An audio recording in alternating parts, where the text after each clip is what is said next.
Welcome to the regular Board of Education meeting on May 6, 2021. We're going to start with the open session held. So call to order, Superintendent. Yes, Mr. Reed, Here. Mr. Short, Here. Mr. Hui, Here. Mr. Clark, Here. and Mr. Hoover. Here. All are accounted for. I like it. At this point, we're going to be talking about the comments being heard for the agenda items in closed session. Usually that's the closed session items are student matters, employee relations, conference with legal counsel, conference with real property negotiator, and personal now matters. And so those are the things that we will be discussing in closed session. And at that point, we usually don't have any public comment on any potential things for closed session. So do we have anybody out there that would want to comment potentially on any of those matters? No, Mr. Short. Okay. With that said, we'll go into closed session and we are back here at 6 p.m.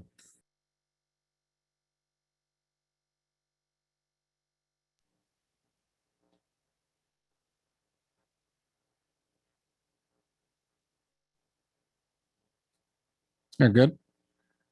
Good evening. Welcome back to the regular Board of Education meeting on May 6th. We're just getting back out of closed session and we will need to call for order. Superintendent. Here. Here. Here. Here. Here. Here. Thank you very much. With that, we're going to do the Pledge of Allegiance, and we have a new person here that virtually has not been here. It's Rhonda. Can you take the? Where she left? Oh, all left? Are you kidding me? Okay. Well, I was going to surprise her because she was here. Hey, Don, can you take the honors, please?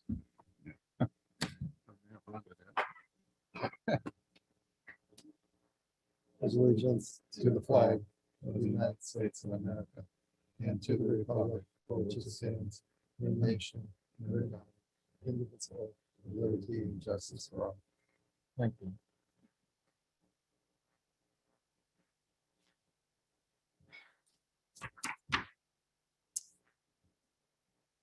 This broadcast and recording is being made at the direction of the board, and the broadcast may capture images and sounds of those attending the meeting. In response to the COVID-19 pandemic, Governor Newsom issued an executive order N-2920, which temporarily suspends provisions of the Brown Act relating to public meetings. As such, Folsom Cordova Unified School District board members will be conducting open session board meetings via Zoom video / teleconferencing. The meetings will also be live streamed on the district's YouTube channel. The public's health and well-being are the top priority for the Board of Trustees of Folsom Cordova Unified School District, and you are urged to take all appropriate health and safety precautions. Public comment is encouraged and can be done in writing or during the virtual board meeting using the raised hand feature. Folsom Cordova Unified School District Board Policy 1313 promotes mutual respect, civility, and orderly conduct among employees, parents, and the public. We will treat staff, parents, and members of the public with respect and expect the same in return. If any member of the public uses obscenities or communicates in a demanding, loud, insulting, and/or demeaning manner, the board will calmly and politely admonish the person to communicate civilly. Speakers who wish to make public comment to the board in Spanish or Russian will have their comments translated to English. Written comments were accepted until 3 p.m. today. These comments were emailed to the board prior to the board meeting for review. Will not be read out loud during the meeting. At the direction of the board, the superintendent will call roll for the acknowledge the board received all electronic comments submitted by 3 p.m. today. As pertains to today's board meeting, superintendent, can you call roll? Yes, Mr. Reed, Here. Mr. Short, Yes. Mr. Hoover. Here. Mr. Hui, Yes. Mr. Clark, Aye. Ms. Gallant. Aye. All are accounted for. Thank you. Thank you very much. Moving on to item 5, reporting out the closed session, superintendent. We have no action to report out of closed session tonight. Okay, thank you. Moving on to item 6, adoption of an agenda. Do I have a motion? I'll move it. We I'll got second. a second. Superintendent, take roll. Mr. Reed, Aye. Mr. Short, Aye. Mr. Hoover. Aye. Mr. Clark, Aye. Mr. Hui. Aye. Ms. Gallant. Aye. Motion carries 5-0. Josh did. Yeah. Thank you very much. Moving on to item 7, public participation. This is time given to speakers at the discretion of the president that allows the public to address the board on any matters not on the agenda, but the law prohibits action by the board on non-agenda items. Do we have any public speakers? Okay, so at this point, we'll start with the 2 minutes. And how many do we have? Currently, we have 7, Mr. Short. Okay, we'll just start I'll with that. make that 8. 8, okay. Okay, Go right let's ahead. start with Scott. Hello, can you hear me? Yes. Hi, this is Scott Jersich. I'm a legacy parent of a Folsom High School student. My comments this evening are directed to the board president, Ed Short. Hi, Mr. Short. I sent you emails on April the 17th and again on April 24th and did not hear back from you. Since you didn't list your phone number on the district website, my only choice, it seems, is to speak to you as I'm doing now. I'm sure you're very busy, but when you have the time to read my emails, you'll see that I'm requesting that the public be given 3 minutes instead of 2 minutes in the future to make public statements to the board, particularly if there are not too many members of the public wishing to speak on a particular topic. I understand from Teresa Stanley that you, as the president of the board, makes this decision. I recognize that you and other members of the board spend huge amounts of personal time on district business, and I, for one, am very appreciative of your efforts. But allowing the public 1 more minute, particularly when there are not too many speakers, is consistent with what previous boards have allowed. It also gives the public a little bit more time to express themselves more fully. As you know, public comment is very important to the process. So I would very much appreciate you considering this request and also contacting me when you can. Thanks very much. Thank you, Scott. Next speaker, Next, we please. have Ria. Hi, my name is Ria Shrivastava, and I'm speaking to you as a sophomore at Vista Del Lago High School and also an organizer with Gen Up. I urge you to end all MOUs with the Folsom Police Department as well as the Sac Sheriff's Department. As Gen Up and Backy Sac have been affirming for the past 11 months, armed police presence on campus can be detrimental to student security on campus. The vast disproportionality that exists within Folsom Cordova, including that Black students are 25 times more likely to be arrested than white students on a Folsom Cordova campus, can be traced directly back to a lack of restorative justice practices, as well as access to counselors and mental health specialists. Police have no place in our schools, and it is time that we start investing in qualified individuals to solve problems at their root. To define the principles of restorative justice by the Center for Justice and Reconciliation, number 1, repair. Crime causes harm and justice requires repairing that harm. Number 2, encounter. The best way to determine how to do that is to have parties decide together. And 3, transformation. This can cause fundamental changes in people, relationships, and communities. When conflict occurs on campus, we must ask ourselves, who was harmed? What was the harm? How can it be repaired? Who is responsible and accountable? And how can he/she repair the harm? How can victims and offenders have active roles in the justice process? Restorative justice specialists can better mitigate conflicts between students than police. Our campuses have the potential to be places where a student's growth is valued more than their punishment, and we can raise students well-versed in conflict resolution and emotional health. This cannot happen when SROs over-criminalize Black students and fail to adequately resolve conflicts, regardless of if the district claims that they can practice restorative justice. The Green Beret program, a restorative justice program that exists at Oak Hill Elementary School in the Center Joint Unified School District, trains elementary schoolers to handle conflicts amongst their peers. Students as young as 8 are able to effectively communicate, and issues are solved without the need of punishment or criminalization. This program, which has existed for over 15 years, proves the possibility of community-based solutions to issues on campus. A hall monitor program in which alumni, parents, and community members keep students safe from internal and external threats to student safety is a community-based approach. Such hall monitors would be well-versed in restorative justice. Imagine a campus in which those who keep students safe reflect what the student population looks like. We have the opportunity to create a program of security professionals who come from the same neighborhood as students, who are diverse and will care for students in a way that armed police cannot. Developing a trust between students and those who keep students safe is essential, and the reality for minority students is that this trust cannot exist with an SRO. Folsom Cordova has the opportunity, alongside Sac City Unified, Fremont Unified, Oakland Unified, and dozens of other districts, to reimagine school safety without school resource officers in a way that will protect all students. It is time we value the experiences of Black students and take this opportunity. Thank you. Thank you. Next, Next. we have Caroline. Hello. Caroline? There you go. All right, can you hear me? Yes. Perfect. Hello and good evening. My name is Caroline and I'm a senior at Vista Del Lago High School. Last summer, we brought to you the same demands we continue to present today. As the new school year approaches, I not only urge you to listen to the statistics we have all seen, but to the voices of your Black students and alumni. They have entrusted you with their safety on school campuses, yet you continue to fail them by ignoring the detrimental impact, both statistical and psychological, that school resource officers have on your students. Once again, I urge you to end all memorandums of understanding with law enforcement for the 2021 to 2022 school year. The budget for teachers should not be decreasing while the budget for police officers is increasing. In order to truly be safe in a school environment, students must have access to resources within the classroom. The $600,000 or proposed $810,000 should be reallocated towards our classrooms, social emotional learning resources, special education, and in-depth implicit bias training for all faculty. But beyond fiscal reasons, we have provided you with ample testimony from students who have suffered at the hand of the board's complacency. So once again, I urge you to remove police from our campuses, reimagine school safety using restorative practices, and stand with your students. Thank you. Thank you. Next, we have Esther. Hello, my name is Esther. I'm 17 years old. I'm a junior at Hebrew Academy of Huntington Beach, California. I'm not an FCUSD student, but I'm here an advocate for FCUSD students.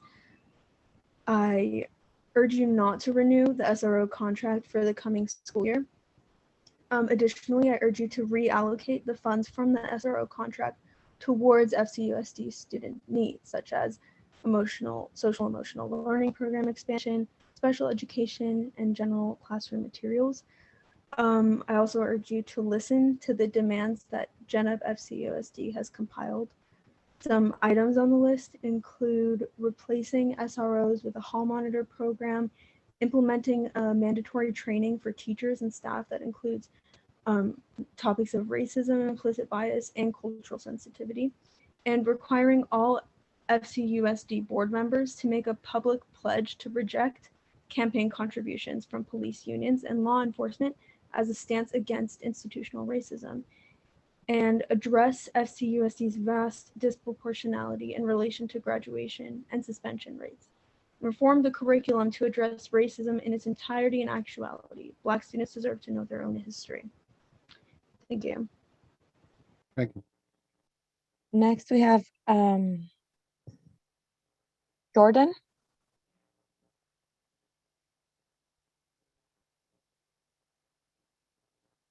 Can you hear me? Yes. Okay.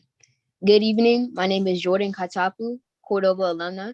I'm a representative from Back East SAC, a collective of Black FCSD alumni working to amplify Black student voices within the district. As you discuss the budget for the next school year, I want to urge you to not renew the SRO contract. Look into other ways the already excessive budget can be reallocated in a manner that reflects students' mental and emotional health and well-being as a priority. There are other means to ensure the physical safety on students without subjecting marginalized students to trauma triggers and risking their well-being. I want to emphasize that campus security who aren't contracted through law enforcement have been proven through testimony to be even more effective at building meaningful relationships with students while keeping them out of physical harm, more so than SROs have. This community-based approach, along with something similar to the Green Beret program referenced by Ria, will not only teach students how to be self-reliant and mediate conflicts constructively, but also build a stronger sense of community on these campuses where there usually is a disconnect between the student populace. GenUp and Back East SAC have already presented data and testimony and explained why SROs are not only ineffective as resources and security, but also a detriment to Black students. We've been organizing for almost a year now. You have yet to take steps towards prioritizing students' mental health and emotional health. As I've said in prior meetings, it is your job to be responsive to the values and beliefs and priorities of your community. The community is simply asking you to stop siding with institutional racism by allowing slave patrol to inflict terror on your students. Again, I urge you to not renew the SRO contract for the following school year and look into alternatives to ensure the safety and well-being of your students and staff. Thank you. Thank you. Next. Next, we have Kyle. Can you hear me? Yes. Yes. Okay, great. My name is Kyle Wilkin, PE teacher at Southern Middle School for 20 years, and I appreciate you hearing me today. I'm here to shed light on a matter that I discovered almost 18 years ago, and while I brought it up to our unit at the time and rallied quite a few teachers and other schools, it soon fell flat. The matter is teaching minutes at the middle school level in our district versus the surrounding middle schools. The red flag went up for me every time I took my school's basketball team to Rolling Hills, Marina, Pleasant Grove, and Camarado, and those schools were getting out at 2:30 while we're getting out at 3:30, but had to leave school at 2:30, thus missing class. The required minutes for 4th through 8th grade is 54,000 annually. Our middle schools are at 64,800, the same as our high school's required minutes. Why? Why are our middle schools at 64,000 and not 54,000 like everyone else? Why are our middle schools teaching 30 minutes more daily than other middle schools? We found out it was because Mitchell used to be 7, 8, 9, constituting a 9th through 12th school. When it went to 6, 7, 8, no 9th, nothing was changed. It kept getting swept under the carpet. Perhaps no one stepped up and just left it alone. I believe there are distinct reasons why middle school students should not be in school as long as they're 9th through 12th graders. And this pertains primarily to their emotional and social well-being. Their cognitive development certainly isn't the same as a high school student, nor is their emotional maturity. I think you know the difference between a middle schooler and a high schooler and how one is able to sit still during a class setting.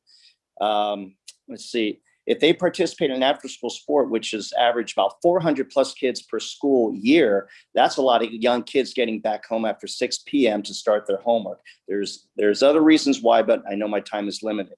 I heard we'll be changing to semesters next fall, and I believe this is a perfect time to make a minor change to allow middle schools to be their 54,000 minute threshold. Simply take 5 minutes off each class period. Simple, clean, done. Thanks for hearing me. Go Cougars. Thank you. Next. Next we have Sanja. I'm sorry if I misspoke your name. Hi, could you hear me? Yes. Okay. Hi, my name is Sanjana, and I am a student at Folsom High School. I think the SRO contract for the 2021 school year should be renewed, and the $600,000 should be reallocated to restorative justice-based programs instead. Thank you. Thank you. Next we have Salbe.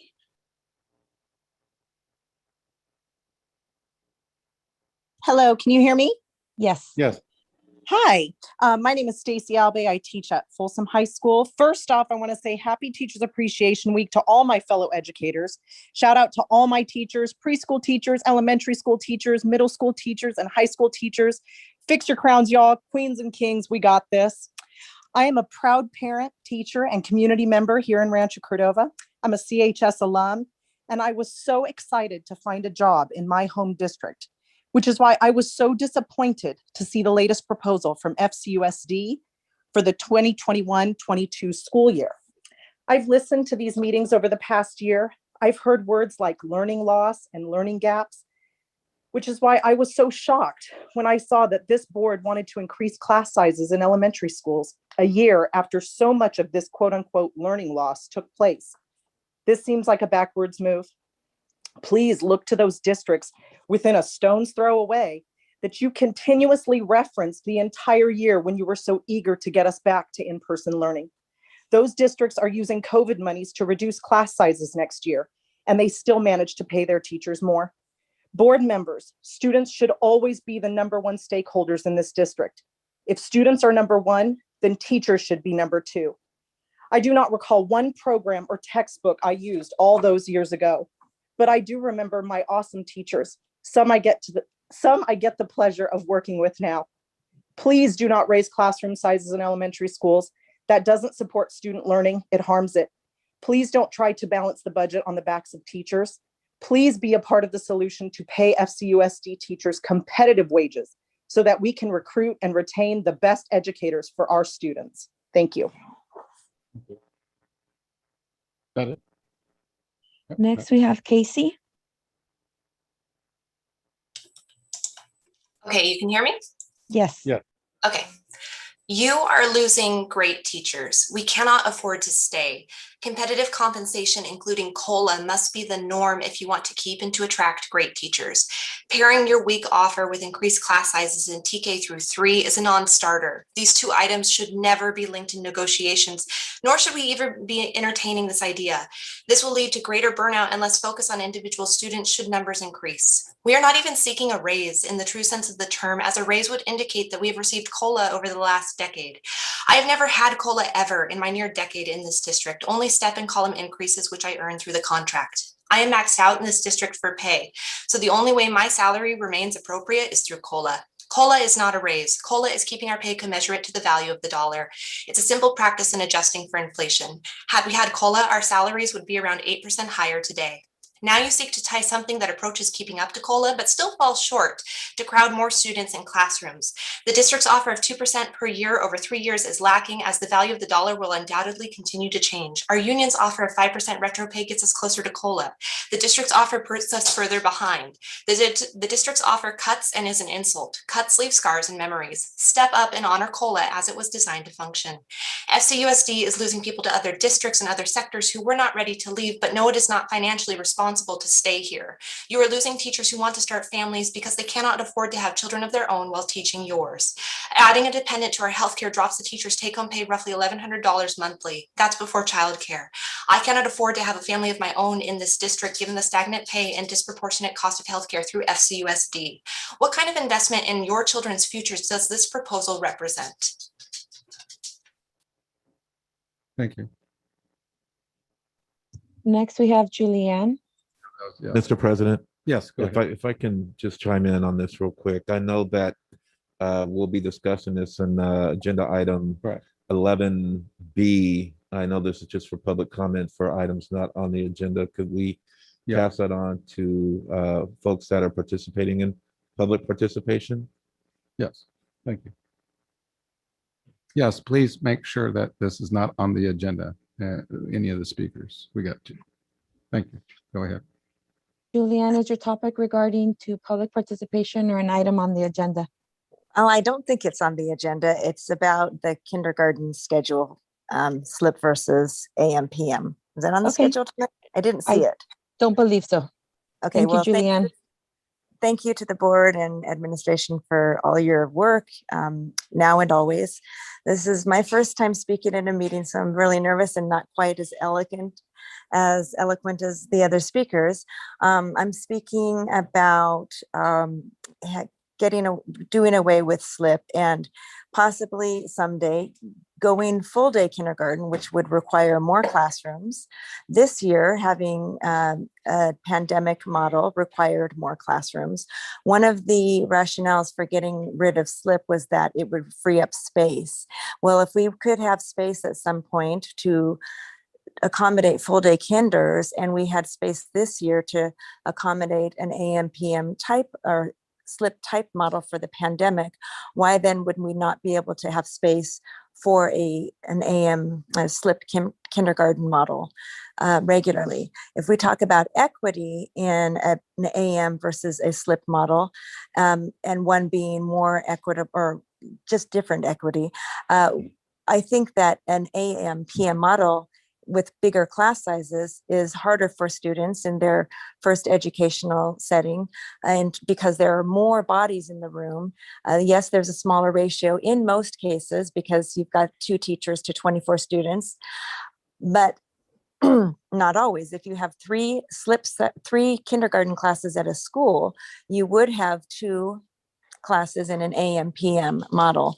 However, that third class would be on its own with 24 students and 1 teacher. Let's see here. First through third grade has an early bird schedule, early bird, late bird schedule, which is similar to a SLIP model where you do have smaller groups for your instructional time. If we need to free up some space at our schools, there are probably. Sorry, you ran out of time. Thank you. That for was your the last comments. hand, Mr. Short. Okay. Okay. Thank you. We're bringing it back to the board. Moving on to item 8, reports of district organizations, student advisory board. Good evening. The Student Advisory Board is excited to announce that our talent show will be published for the public tomorrow at 6 o'clock on the FCUSD district YouTube page. We want to thank all of our participants for their hard work and wish them good luck in the talent show. At our next and final meeting, we will be holding election speeches as well as voting on our next Student Advisory Board president and student board member. Thank you. Thank you. California School Employees Association.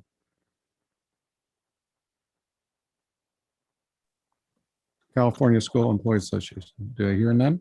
No, can you hear me? Okay. Yes, Okay. good to hear. Good evening, school board members and Dr. Collegian. I'm Rob Thomas, chapter president for the classified employees. Please let me paint a picture in your minds. Let's start with the familiar equity picture. The one that has 3 people standing at a wood fence. So the tall person we will call administrator. The medium height person is the teacher. And the short person is the instructional assistant. The wood fence represents the cost of living. And every year the fence gets higher. So all 3 of these people are asking for raises. So who gets the biggest raise? And who gets the smallest raise? Traditionally, the district has proposed an equal percent for each one. Of course, that means that the tallest person gets even higher over the fence and the short person keeps losing ground. And the differentials keep compounding to the point that our lowest paid classified employees are making minimum wage, and we are competing with fast food restaurants for employees. So what is CSEA asking for? We ask that the district goes into salary negotiations with a fresh perspective, aware that percent increases impact classified employees differently, aware of past minimal wage increases for our classified employees, understanding the increase in the cost of living, and aware of the impact that the increase in minimum wage is having on our folks. We want to make sure we are paying competitive wages so we can attract and retain the best classified employees. Thank you. Thank you.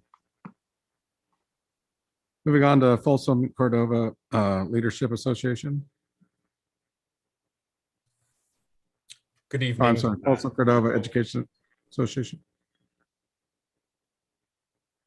The Education Association. Do we anybody here?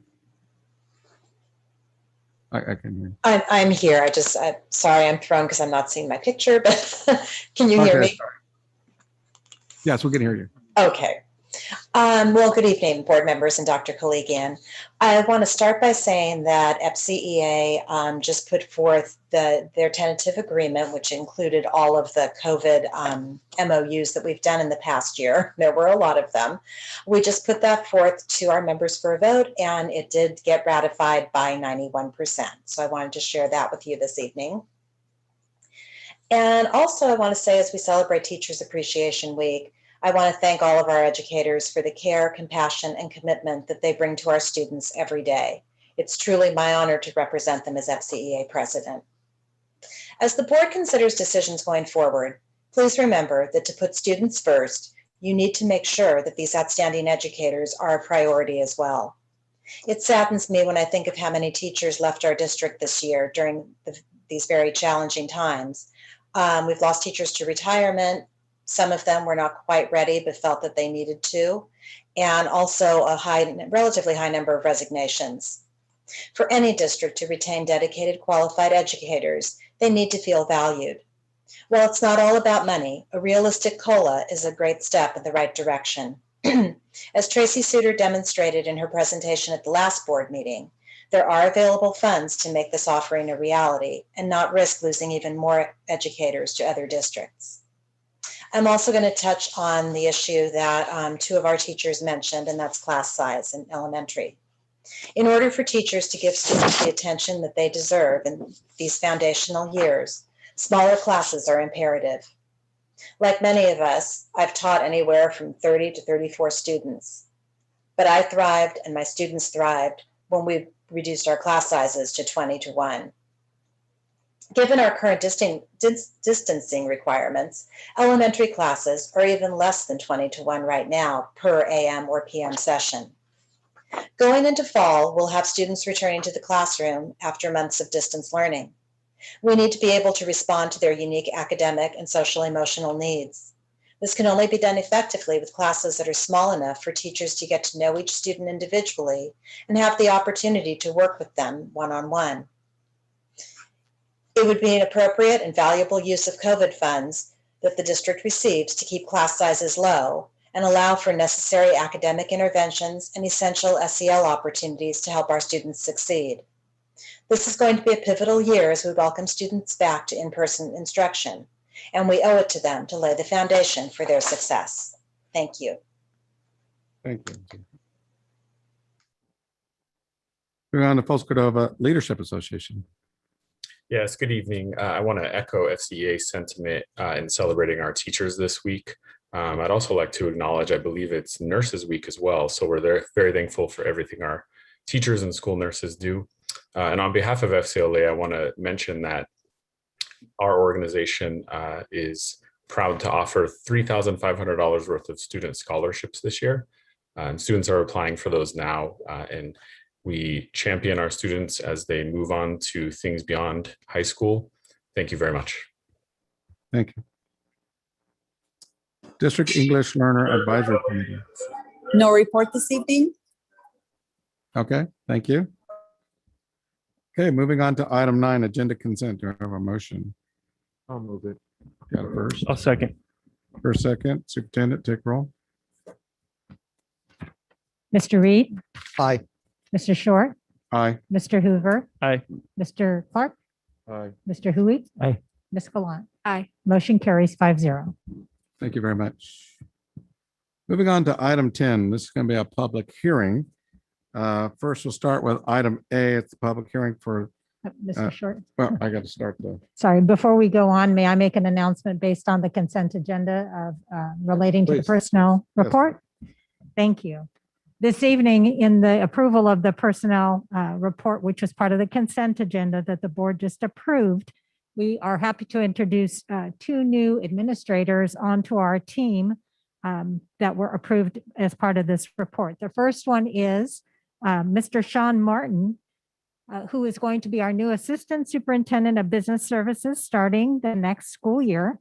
Mr. Martin comes to us by way of Rescue Union and Pollock Pines Elementary School Districts, where he successfully led their respective business teams for the past 16 years. Prior to his service in education, Sean worked for over a decade in the private sector, rising to the level of vice president of a local credit union. Sean is a respected and active leader in the education community and currently serves as an executive board member for both AXA, Region 2, and with the School Insurance Authority. He was also a former school board member with Placerville Union School District for 5 years and was the president of the Parent Teacher Organization and School Site Council for Louisiana Chanel Elementary School. With that, we are very excited to welcome Sean Martin to our team, and I believe he is in the room tonight and would like to say a few words. I am on Zoom. Yes. Am I there? Hello? yes, we could see you. Hi. Yeah, welcome. I thank you so much. I am truly excited to join Folsom Cordova and support the 20,000 students of Rancho Cordova and Folsom. It is quite an honor. Folsom Cordova is a leader within our community in the education community. And so I am just thrilled to have the opportunity to work with such an amazing staff, classified, certificated, and administration, and just to support all of you and do everything I can for the kids of Folsom Cordova. So I'm looking forward to spending time with all of you. Thank you, Sean. Thank you, Sean. Welcome. Welcome. Welcome aboard. Thank you. Welcome aboard. And our second announcement is for our new principal at Theodore Judah. Ms. Vargas is retiring at the end of the school year. So Folsom Cordova is pleased to announce that Jonathan Johnson will be the principal for Theodore Judah starting next school year.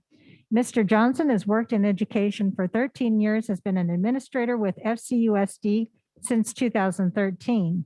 As assistant principal at Cordova High, he was an instrumental member of the team that brought forward the International Baccalaureate program to the school. For the last 5 years, he served as an assistant principal at Vista del Lago, working with staff on professional learning communities, staff training and development on instructional strategies, academic interventions, positive school culture programs, and integrating technology in the classroom to enhance learning. An ardent champion of learning for all students, he enjoys working with students of all ability levels so every student may achieve success at school. Jonathan, congratulations and welcome to Theodore Judah next school year as principal. And I believe he's in the room tonight too. We just heard his report. Yes, thank you. Thank you so much, Superintendent Clegan and board members. I'm excited and honored to serve as principal at Theodore Judah. Thank you. Thank you, Jonathan. Welcome aboard. Welcome aboard. Welcome, Jonathan. I'll send you my cell number. You're going to need it. Will do. Will do. For my Put it on kids speed dial. Thank you. Thank you, Jonathan. Hey, any other announcements? Thank you. Thank you very much. Okay. Moving on to the public hearing. The public hearing that we're going to have is California School Employees Association, Chapter 528, CSEA 2020-2023 proposed contract openers of common interest to the Board of Education. Officially, I'll start the hearing now. We want to have ask Superintendent to introduce this. Superintendent? Yes, when we do the public hearing at this point in the beginning of the negotiations process, this is really the first step of declaring what articles each of our bargaining units want to open for discussion and negotiations. In this case, with classified employees, they have requested to open 3 articles: Article 1, term of agreement, Article 10 on compensation, and Article 12 on leaves. And in this process, the public hearing happens first and then approval of the articles, and it progresses forward with, during the negotiations, then having the discussion on those articles and looking at proposals at the bargaining table with the district. So that's where we are in this process. No decisions have been made on any proposals with either bargaining unit, but again, this is the first step in the process procedurally in opening up the articles. So with that, the public hearing can continue. Yes, thank you. Do you have any board questions of staff? Any? Okay, so as I was saying, this is an official open public hearing. Do we have any public comments? No, Any Mr. raised- Short. Hearing none? Okay. We will close the public hearing for this item A. Moving on to item B, public hearing, Folsom Cordova Education Association, FCA 2020-2021 proposed contract openers of common interest to the Board of Education. Superintendent? Yes, again, this public hearing is the beginning of the negotiating process with our Folsom Cordova Education Association. And they have requested to open 3 articles: Article 8 on work year and workday, Article 10 on class size, and Article 16 on compensation. Okay. Any board questions to staff? Okay. Officially opening up the hearing. Do we have any public comment? Raised hands. No, Mr. Short. Okay, hearing none. Mr. Short, I just saw a hand go up. Okay, have them We speak, have please. one. Thank you. Jemerick? Are you there? You there? I am. Can you hear me? Yes. Barely, speak up, please. Hi, I'm Jamie Emmerich from first grade teacher at Williamson Elementary. So good evening. We lost you. Muted. You're muted, or you need to speak up. He's muted. She's muted.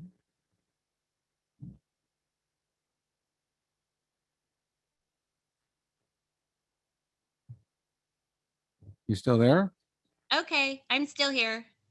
Okay. And you Sorry, could this is switch. very, sorry, I use MS Teams with my first graders, so. Okay. Okay. All right. Good evening, school board and Dr. Kaligian. This is Jamie Emmerich, first grade teacher at Williamson Elementary. There's no question everyone present or listening tonight cares about and has a stake in high quality education for every child in Folsom Cordova. Therefore, bargaining to change our contract language to reflect a 24-to-1 average in TK through third grade, as has been funded through class size reduction funds for many years, regardless of whether that money continues to flow into the district, needs to happen. 26 years ago, when I had 32 first graders, there was very little room for anything besides children in my classroom. There was very little differentiation. The expectations were not as rigorous as they are today. Frankly, education practices have evolved, and in many instances, we just know better. As a district, we have studied high-performing and high-quality schools and are building our professional learning communities to achieve student success at every grade level. We know much more about the science of teaching reading and how the brain works and specific strategies children need. We know a deeper dive for our children whose first language is not standard American English is a must, and we need that specific instruction in early primary grades. It's best practice for that strong practice to happen in small designated groups diagnosed with intentional instruction. So I encourage the board and bargaining committees to just look closely at district class size, not just at TK through third grade, but all the way through 12th grade.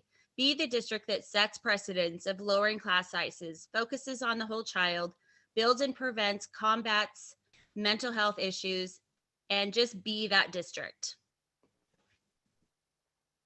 Okay, thank you. Any other? Next, one more, Yes. Melanie. Hello, Melanie? can you hear me? Yes. Great. My name is Melanie Passavoy, and I'm an 8th grade math teacher at Folsom Middle School. And I would like to extend what my previous colleague was saying to just to let you know that really we all benefit at the middle school and the high school also when our elementary colleagues have smaller class sizes, because when those kids get to us, their academic skills are stronger.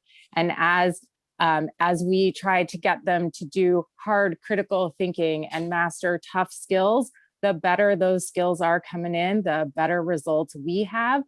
And it just makes all the difference in the world. And coming out of this pandemic, we know that we're going to need smaller sizes of classes to be able to really deal with our kids one-on-one and get them to where we want them to be. Thank you.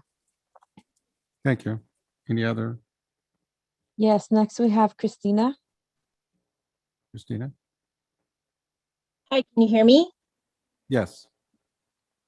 Hi, I'm Christina Cook. I'm a first grade teacher at Sandra J. Gallardo, soon to be a first grade teacher at Mangini Ranch. I just wanted to throw in there that kids that are going to be coming to me in first grade next year will not have been in a quote unquote normal classroom yet.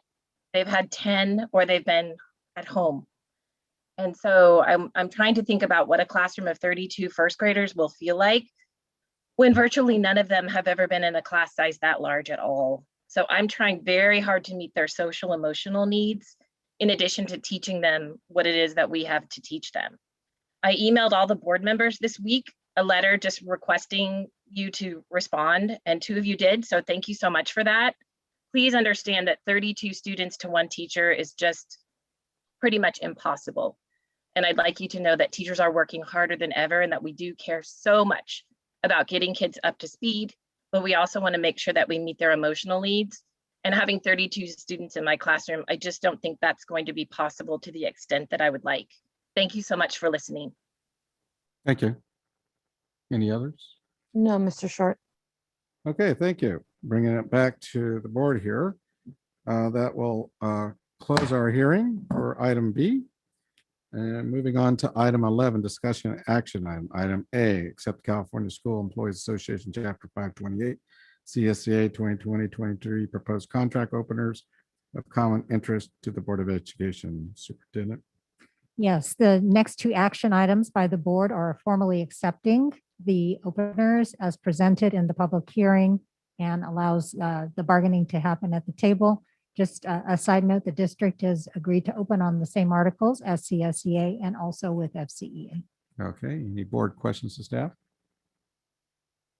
Okay, hearing none. Any public comment? No, Hearing Mr. none. Short. Bringing back any comments or anything for the board? Mr. President, I have no comments, and Okay. I'm not sure if the rest of the board does, but I'd like to Yeah, go ahead. move that we approve the item is listed. Okay, we got a first. Do we have a second? A second. Got a second. Superintendent, take roll. Mr. Reed, Aye. Mr. Short, Aye. Mr. Hoover, Aye. Mr. Clark, Aye. Mr. Hui, Aye. Ms. Gallant, Aye. motion carries 5-0. Thank you very much. Moving on to discussion action item B, accept Folsom Cordova Education Association FCA 2020-21 proposed contract openers of common interest to the Board of Education. Superintendent. Yes, and this is the formal action of the board to accept the 3 articles that FCEA has requested to open. All righty. Any board questions to the staff? Okay, hearing none. Any public comments? No, Mr. Short. Bring it back. Any final comments or a motion? I'll move. Got a first, have a second? I'll second. Got a first, second. Superintendent, take roll. Mr. Reed, Aye. Mr. Short, Aye. Mr. Hoover, Aye. Mr. Clark, Aye. Mr. Hui, Aye. Ms. Gallant, Aye. motion carries 5-0. Thank you very much, board. Moving on to discussion action item C, accept the 2019-20 annual performance audit for the School Facilities Improvement District SFID 3, 4, and 5 general obligation bonds. Superintendent. Yes, this is the annual performance audit for 3 of our bond programs, Measure P, Measure M, and Measure G. And it's the auditor's report of if we have met our obligations with our oversight committees. Just a brief overview, the oversight committees meet to discuss current and future projects, communication items, and to review bond expenditures. Preparation of an independent annual financial and performance audit report is required through the California Constitution and the 3 bond programs. And the purpose is to determine if the district expended their funds only for the purposes approved by the voters as stated in the ballot text. And based on the results of the samples taken on the performance audits, there were no findings and all controls were in place. Okay, thank you. Any board questions to staff? I have one quick question. Yes, Mr. President. Mr. Reed. Yeah, I was just curious, how often do we rotate the contracts for auditing services? Or has Crow been doing these audits for some time, or do we have a policy of switching it up every so often? It's a good question. Ms. Crawford, would you like to respond to that? We put out an RFP about every 3 years, and we solicit from all internal or external auditors. What normally happens within the independent auditor organizations is we must switch the lead or senior auditor every 3 to 4 years, I believe.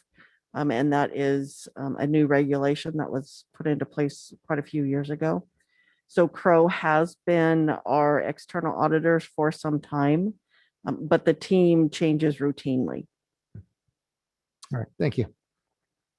Okay, any other board questions? Okay, hearing none, do we have any public comment? No, Mr. Short. Okay, bringing back. Do we have any final comments or a motion? I'll move. Got a first, do I have a I'll second? second. Got a first, second. Superintendent, take roll. Mr. Reed, Aye. Mr. Short, Aye. Mr. Hoover, Aye. Mr. Clark, Aye. Mr. Hui, Aye. Ms. Gallant, Aye. motion carries 5-0. Thank you. Move on to item 12, discussion item A, Innovations Academy update. Superintendent. Yes, this evening we have an update on the status and how things are going so far with the evolution of our new Innovations Academy virtual school. We have our principal, Kim Walker, that we met last meeting with us this evening to share a presentation. And also Mr. Wilson and Dr. Huber will answer any questions that come up alongside Ms. Walker. Welcome, Ms. Walker. Thank you, board, and thank you, Dr. Clegan, for taking the time to hear a little bit of our updates about Innovations Academy and the exciting work that is happening at a very fast rate. So go ahead to the next slide, please. So first off, I thought I would explain what is Innovations Academy and how is it different from the other options that we offer our community. So first of all, we have our comprehensive normal traditional sites where students attend school in person and see their teachers 5 days a week. We also have our homeschool charter, the Folsom Cordova Homeschool Charter, and that is truly a homeschool option where the parent is primarily the teacher working with a credentialed teacher in order to support the child. We also have Walnutwood High School, and that is for high school students. That's an independent study program where those students meet with their teacher once a week for 45 minutes. And so as you can see, there is a new option of a virtual option, which is our Innovations Academy. This is a blend of traditional setting where students will meet with their teachers every single day. The only difference is it will be through a virtual platform. So Innovations Academy is not a option or not a solution to the pandemic that we've had for pandemic learning, but it is a new permanent option for students who have really enjoyed this virtual education that they've been receiving and want to continue with it. Next slide, please. So what is the design and the vision of this school? Well, first of all, it is our first school that has the opportunity to be K-12, which is very exciting. It will be high quality education, just as Folsom Cordova has always expected out of our schools, but in a virtual environment that will prepare our students to work in an innovative world of technology that is always changing. The curriculum is designed for online learning, and this piece is very, very important to me. The lessons are interactive. They will be having instruction from their teacher, as also instruction through the computer where they are partaking within the learning. The organization of the platforms and of the content is all streamlined and organized for students for easy access, understanding how things work, as well as for teachers and for parents.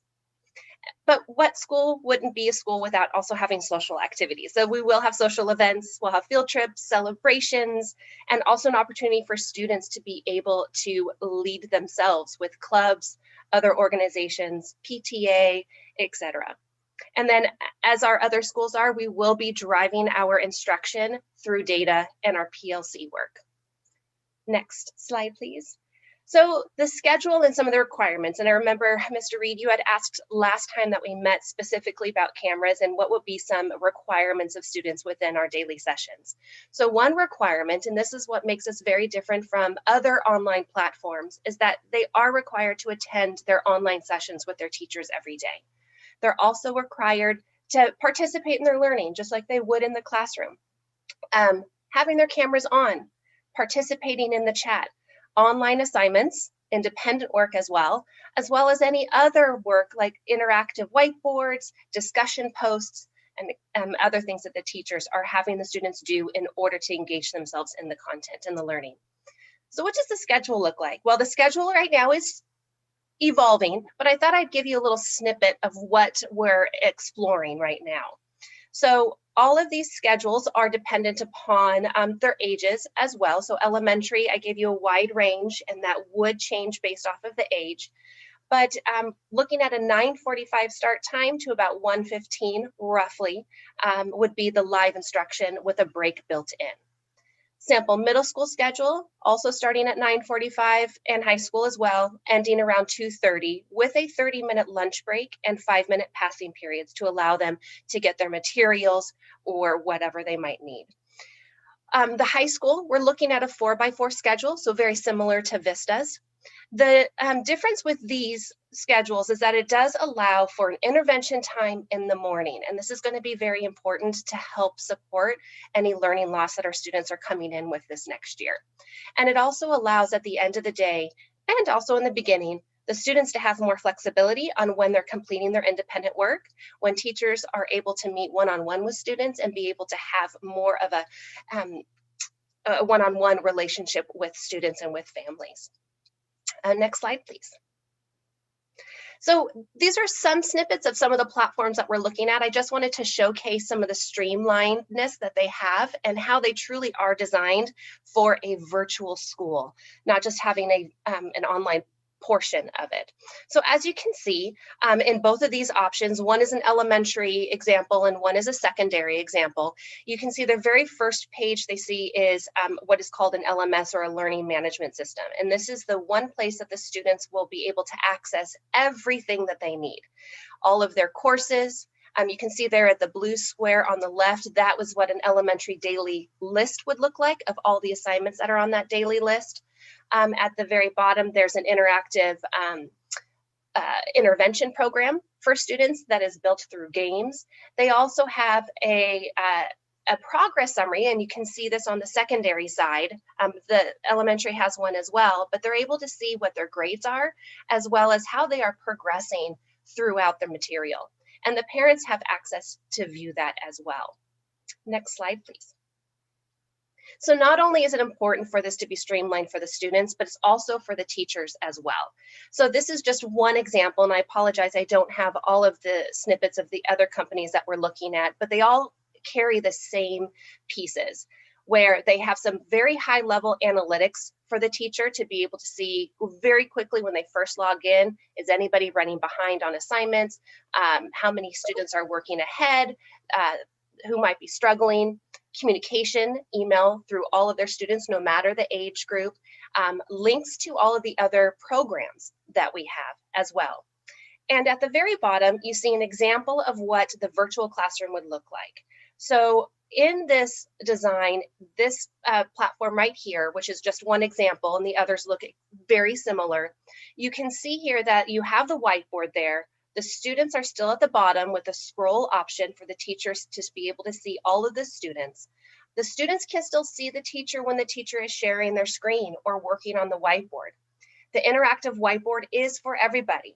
And you can also see on the right-hand side that there is a participant list and a chat that you can see the entire time. So you don't have to toggle back and forth.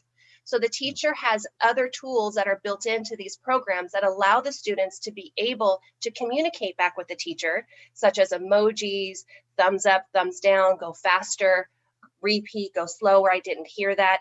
So that way the teacher can really gauge and adjust their instruction to what the students' needs are. And what's also built into this are the management tools. So when, for an example, if the teacher has the chat turned off for everybody, a student can still give a private chat just to the teacher or vice versa. Go ahead, next slide, please. And another portion of this is what really supports the teachers in knowing their students and knowing how to adjust their instruction is the data. I love data. And so our school's going to be using a lot of data, which all of our schools do, because it gives us a lot of information.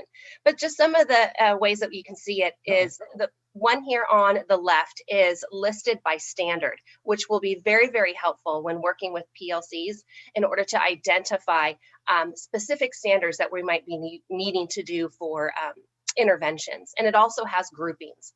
The bottom example, although it's very blurry, but this is an item analysis. And so this one really breaks down an assessment or a lesson that the students may have done really well or not so well on. So teachers can analyze at the question level what might be the road bumps that the students are running into on a particular skill. Next slide, please. So that's just a really quick overview of the design of our school, where we're going with it, with Innovations Academy. And so as you can really see that we are trying to reimagine education in a virtual setting. Thank you.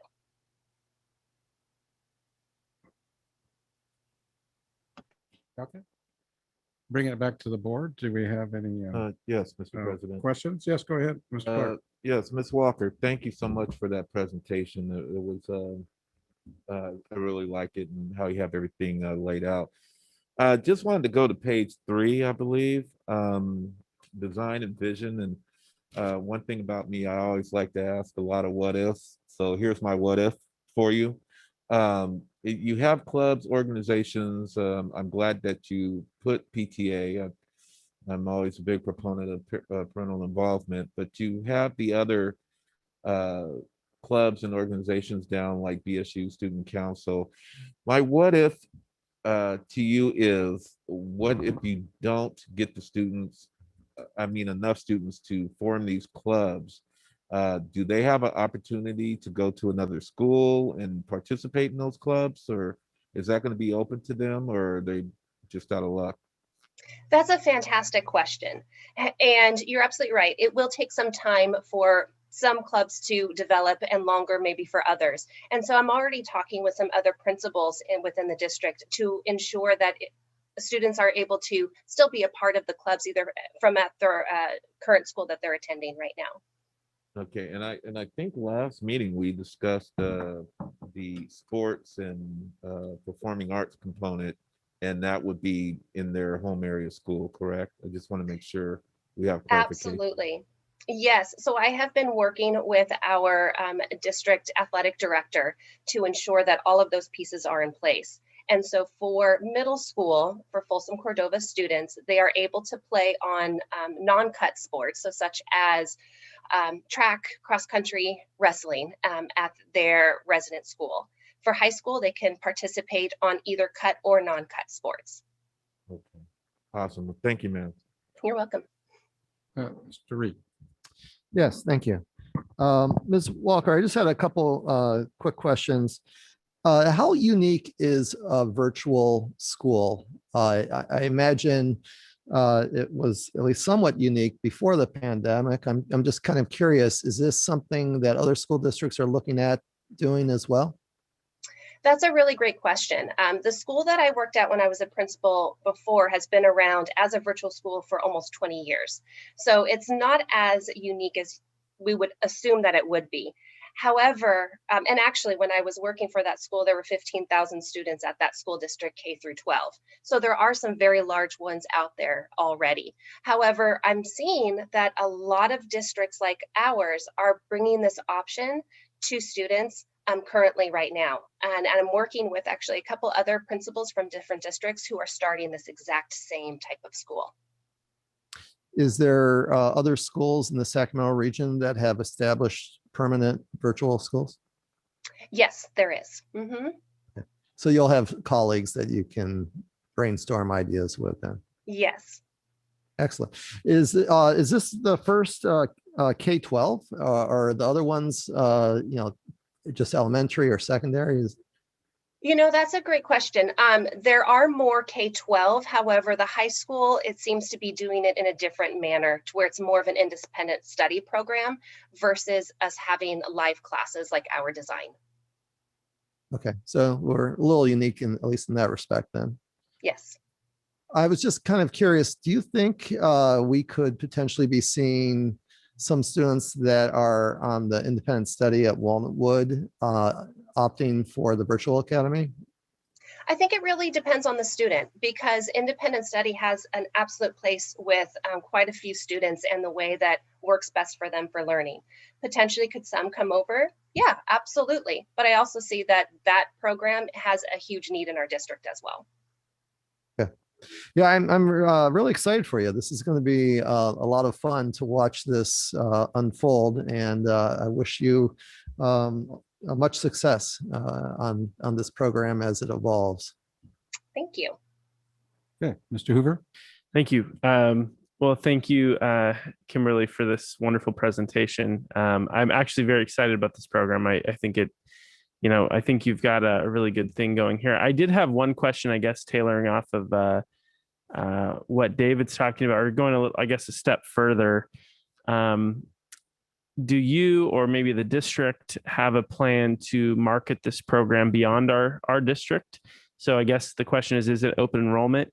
And can we use it as an opportunity with some marketing strategies to draw students into our district from other areas? Absolutely. And we already have a few students who are coming from other districts. We have been sending out email notification to families. It's been posted on Facebook. We'll be doing some other phone calls as well, because there are still some families that haven't heard about it or don't know that much information about it yet. So that's where I'm spending a lot of my time, is talking with families right now. So absolutely, we can have students that come from different districts through an interdistrict transfer, just like they would have to one of our other school sites. That's wonderful. Thanks. Yeah. And I think it's something that, obviously we need to communicate it first and foremost to our families, because obviously, we want to make sure that anyone in our district that wants to be in it can be in it. But I think we might want to look at maybe even somewhere at the district level. I don't know if Angela is interested, might have any thoughts on it, not tonight, but in just a more extensive marketing strategy to maybe use this as an opportunity to pull in students from other areas. Thank you. That's a great idea. Thank you. Mr. Hui. Yeah, and like Mr. Clark said, thanks for this presentation. I really appreciated it. Just a few questions. One would be, can you remind me if it was on there? Forgive me. Registration is still open. Is that correct? And that ends when? We actually just decided to extend registration a little bit longer for the fact that originally we were going to be closing it tomorrow, but that doesn't give a lot of families who are hearing about it for the first time tonight. So registration will stay open until the 18th. Okay, fantastic. So people have another week and a half or so here to register. That's great. And is there any kind of cap on the amount of students that we would allow to register this year? That's a good question, because we're starting from scratch with our staffing, meaning we get to staff to what our enrollment is. We don't have a cap at this time. Okay, great. And then just one little thing about the schedule. I think it's page 4, but I don't completely remember which page the schedule is on. I know this isn't set in stone quite yet. I just am curious about the elementary schedule. It goes 9:45 to 1:15. That's without a lunch break. I mean, I know I can barely get till 11 a.m. without eating. So in your previous experience, I'm wondering if you had a similar schedule and how that worked for students without having a lunch until later in the afternoon. So with this one, with the younger children, they won't be going to online till 1:15. It would be less, because we still do need to make sure that we're matching what the instructional minutes are. But they do have a break in between for a snack. The reason why there isn't a longer lunch break like you see with middle school and high school is with experiencing with the younger students, having them log back in or just come back to the computer after that long break is much more challenging. And you have more I don't want to call it absenteeism, but just the idea that the students aren't there during that live session. So if they're doing science or if they're doing continual math work, they're going to miss out on that curriculum. So they are able to have a snack during that break time in the middle of class, and then they can have their lunch right after. Yeah, that makes a lot of sense. Was there any consideration to moving the schedule up to say like 9 a.m. to 12:30 p.m.? I did think about that as well. The reason why it's at that 9:45 is to really allow for us to have a dedicated intervention time from around 8:30 to 9:30 in the morning. I really want to be able to have that dedicated time from K through 12 in order to identify those standards that students either didn't get enough time in this year or are really, really missing. So again, it's still a work in play. See how that goes, how it works. But that is an idea as far as moving it up to 9 and maybe putting intervention in at the end of the day. Yeah, no, and I appreciate those thoughts, and I'm sure you have thought through it. I imagine you'd have the same problem with intervention at the end of the day as you would. Yes, we do. So great. That's all the questions I have, but thanks again for the time tonight. Thank you. Mr. Short, I just had a couple of questions. Okay, good. All right. Thank you for the presentation. So you mentioned that the high school schedule is similar to Vista, so they're able to take 8 classes per year, correct? That is correct. Okay. And then my next question was, will you be offering summer school? That's a good question. We haven't discussed that yet. So thank you very much for bringing that up so we can add that to the list. Okay, cool. And then my last question kind of pertained to that, but let's say a student attends Folsom High, if they want to take an enrichment course over the summer, sometimes students will take PE or health possibly they could use Innovations Academy to do so instead of using Options for Youth, which is what a lot of students do, but just a possibility. Thank you. A good question. Yeah, absolutely. That's where you get from students. Yeah. It seems like all the questions are asked, but I do have a couple. I want to thank you for the great presentation. I'm really excited about the Virtual Academy. This is something that's very innovative, and taking on the leadership role here for our district here. Thank you for doing that, Kimberly. I did have one. I know it may sound a little trivial, but do we have a mascot or anything that that we could use other than say Virtual Academy, or something like that? Have we thought about that? Yeah, absolutely. It's funny that you talked about that because it is absolutely on the list, and the kids are going to have opportunity to have a vote in what the mascot will be. Oh, awesome. Great. I get students get to participate. Yeah. That'll be really fun. Yes. Keep us posted on that, because that It will. does create the good entity and identity for our schools. So, okay, thank you. With that said, Mr. Short, just one comment about the marketing of the program that Mr. Hoover asked about. Okay. Angela in our communications department has already taken some proactive steps there, reaching out to surrounding areas via Facebook posts. So that's one of the ways, and then direct emails posted on our website and reaching out to the SACB as well. But we'll definitely continue that.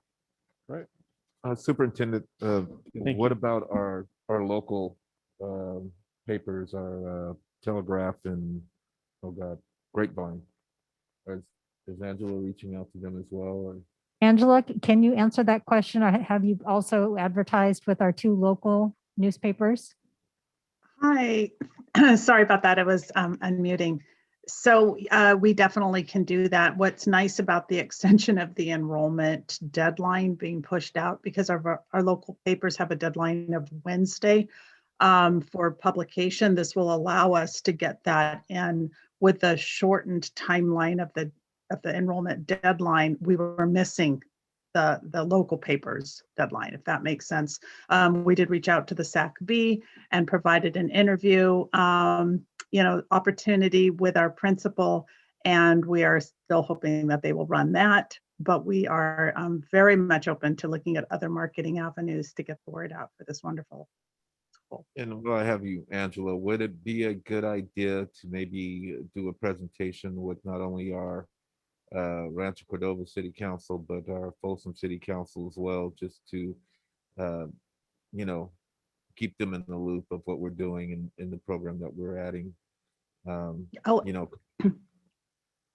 Yeah, absolutely. I mean, I think really working with our local partners at our cities is an excellent idea. We certainly can do that. We also hosted the information night too, which if you visit our webpage, you'll be able to see that. So that might be a great way to point information back to that. Some of those questions were answered initially, and then building our FAQ and adding to that, especially as the program is really fleshing out and evolving, and the different opportunities are coming forward. So yeah, great idea. Angela, when you say Facebook, is that like paid ad buys or just groups or what? Correct. We did a paid ad, and we did an outreach to not just Folsom and Rancho Cordova, but expanded that outreach to El Dorado Hills, Granite Bay, Carmichael, and Roseville. That's awesome. Yeah, no, that's exactly what, I was thinking. And I think obviously this year it's a new program. So, we want to get our feet under us a little bit, but maybe even in future years, we can look at expanding that depending on what our budget is or whatever it might be, but, to different mediums. Thanks for taking those steps. That's great. Yeah, my pleasure. Thank you. Oh, this is an opportunity for the I guess that was final board comments. Any other board comments? It's just only a discussion item. With that said, do we have it in public? We already did the public, right? Nope. No, we haven't, but we don't have any hands, Mr. Short. No hands. Okay, then final comments. Do you have any others? Then this is only discussion, so we're not voting on this. Oh, well, then thank you. Hearing none, we'll move on. Moving on to discussion item B, first read revision to board policy BP 5030, student wellness. Superintendent. Yes, each year we take a look at our policy on student health and wellness, and we look at that with our Student Health Advisory Committee, or our SHAC committee. And we also review it with our nutrition staff, our mental health staff, our nursing staff, because it really is all inclusive. And the changes that are being recommended as we've reviewed it for federal compliance changes really are pretty minimal, but it's focused on mental health and social emotional well-being. So those are the main additions to the policy with the revisions that you see tonight. Okay. Any board questions, staff? Hearing none. Any public comment? No, Mr. Short. Okay, moving it back to final board comments. Any on that? It's just discussion. But this would come back as consent at the next board meeting. Right. Okay. Well, hearing none, we'll move on to item 13, reports to the Board of Education Superintendent report. Thank you, President Short. I want to start with recognizing our employees and thank them, recognize, appreciate. This has been an incredible year that our employees have just embraced, and it hasn't been easy, but they are an outstanding team in Folsom Cordova. So happy Employee Appreciation Week. That recognition specifically is to our teachers, our classified staff, all of our employees. Principals Appreciation Day on May 1st. It's Nurses Appreciation Day as well. And in Folsom Cordova, we're going to be appreciating our employees, our retirees, our recognizing years of service for last year and this year, as well as each site and department's Employees of the Year for certificated, classified, and support staff at our May 13th drive-through event, which will be here at the ESC. But to our team, you have made this year happen in ways that we had never imagined, keeping the students at the forefront, and you've done an incredible job. So thank you so much. I also want to recognize two of our high schools that were recognized as California Distinguished Schools. Vista Del Lago and Folsom High School were named 2021 California Distinguished Schools this last week, joining also the ranks with Folsom Middle School, which was recognized a couple of weeks ago. The state program alternates between elementary and secondary recognition programs. So this year it was secondary. And then I'd also like to recognize our students who have earned the seal of biliteracy. And that recognition event happened yesterday, and 286 students, high school students, earned that state seal of biliteracy. It's the highest number we have ever had in Folsom Cordova in the past 5 years.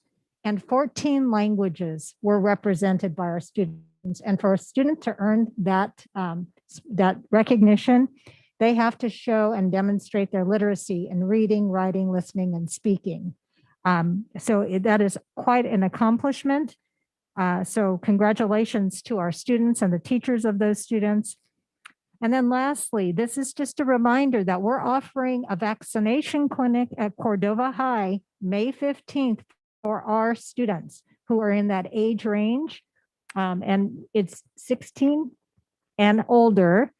We know that there could be changes that could open that door to the 12 to 18-year-olds, but right now 16 and older.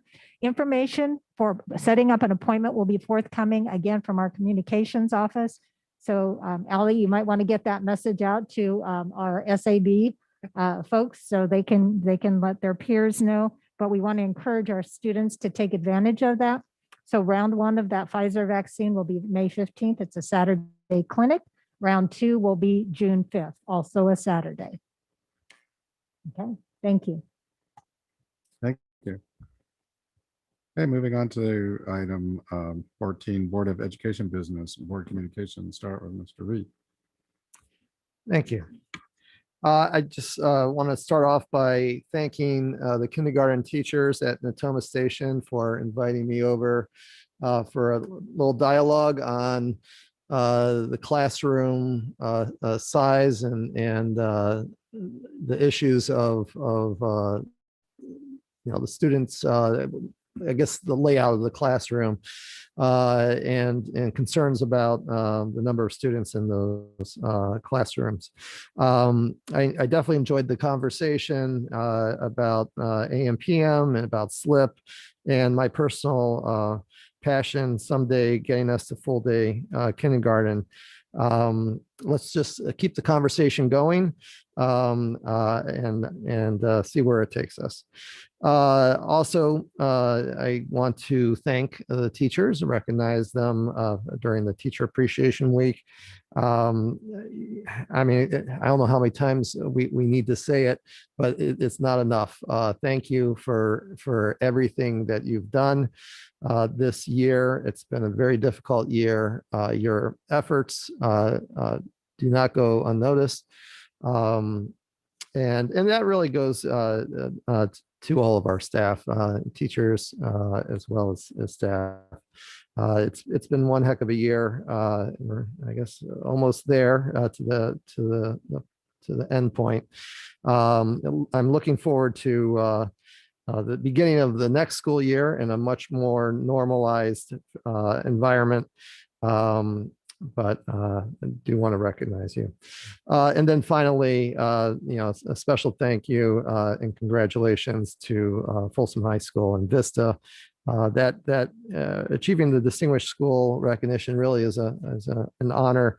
And it just goes to highlight really the talented schools and programming that we have and offer at Folsom Cordova Unified School District. But for both high schools to get the same recognition in the same year is very impressive. So that's all I have tonight. Thank you. Thank you, Mr. Reed. Mr. Hoover.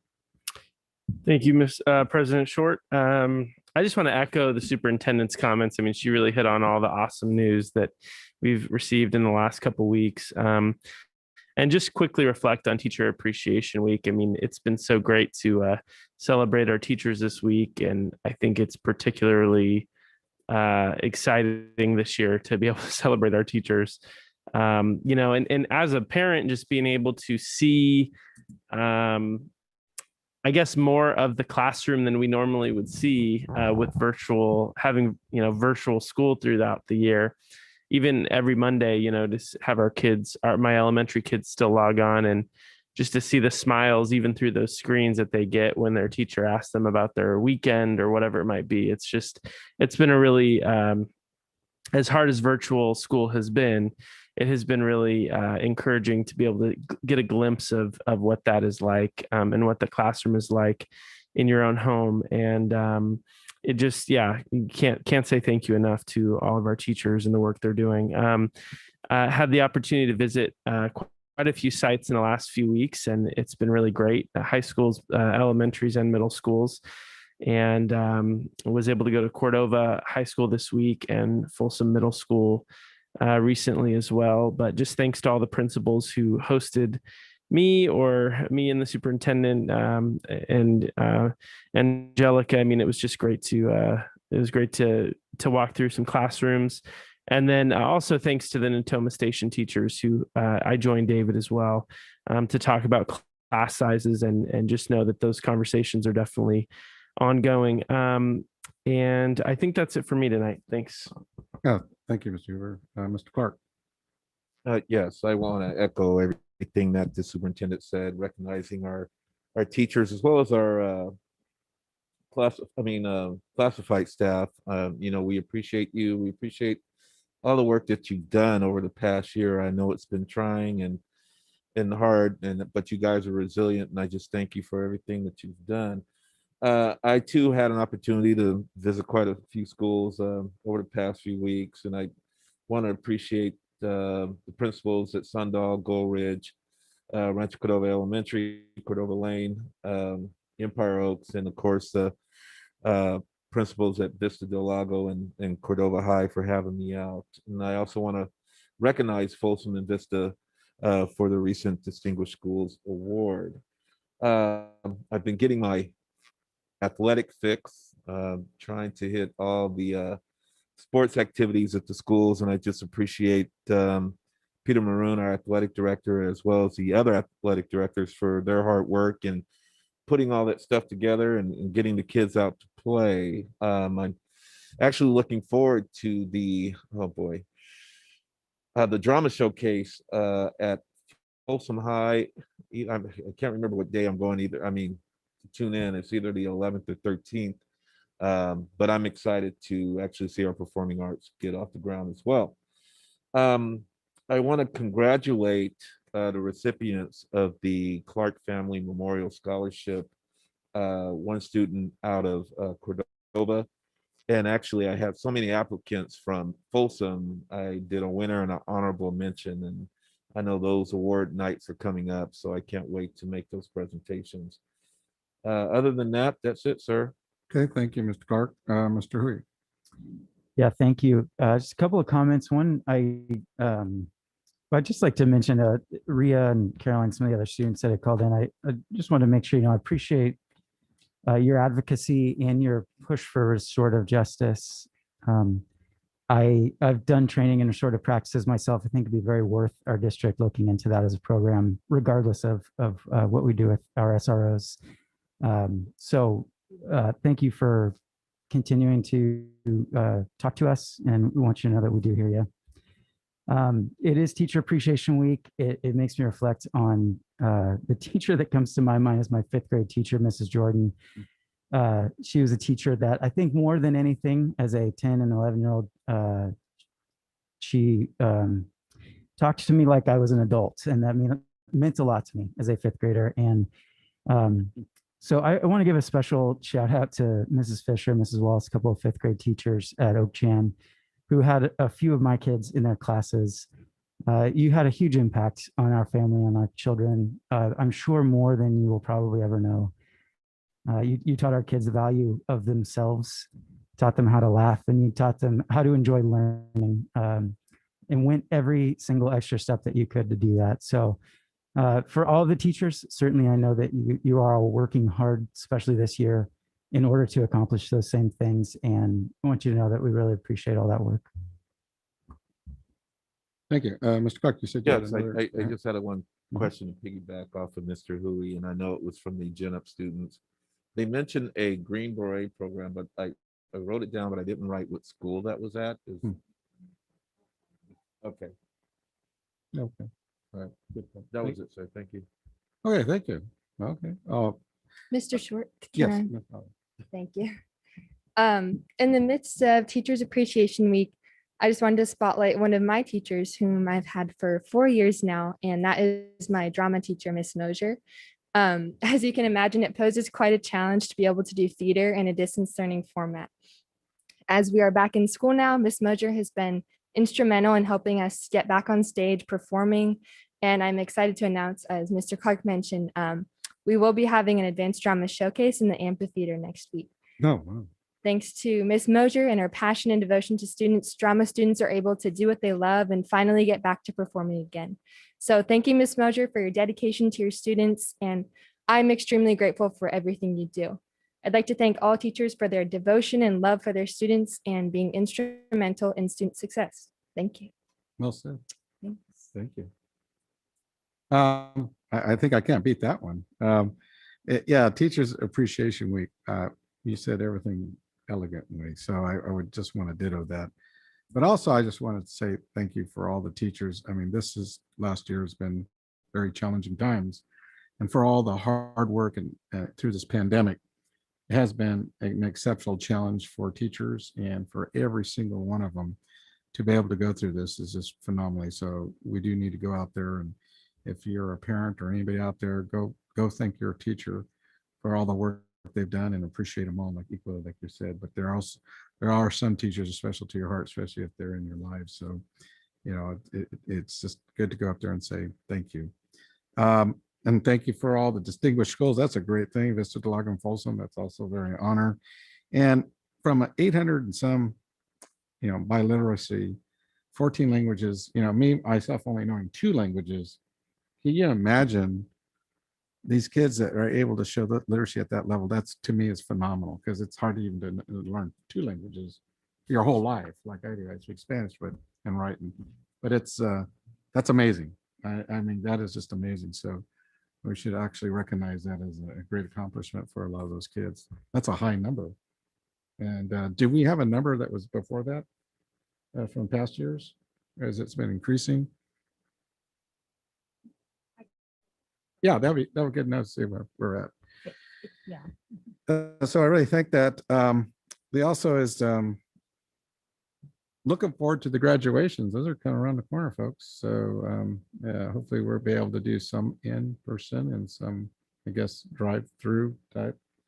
So that'd be kind of interesting, but we have a hybrid, I guess, at Cordova. So looking forward to that. And again, the light is at the end of the tunnel with this pandemic. I call it the endemic with the vaccines out there. Where the more we have out there, the better I think it's becoming back to a more like normal lifestyle. So looking forward to the fall so that we can have that full-time instruction like as close as possible as normal. With that said, let's moving on to the future meetings. That's item 15. The next regular board meeting is scheduled for May 20th, 2021, Education Service Center, right here at 965 Brookmont Drive. We'll be talking about the 12-month board calendar, which is will be a regular item on the agenda at that time. So if you're planning for staff or trustees community, please have an update on that for the year. We always do that. That's going to be on the agenda. Do we have a motion for adjournment? Got it first? Do you have a second?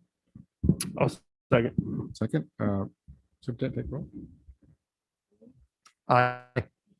Aye. Aye. Aye. Aye. Aye.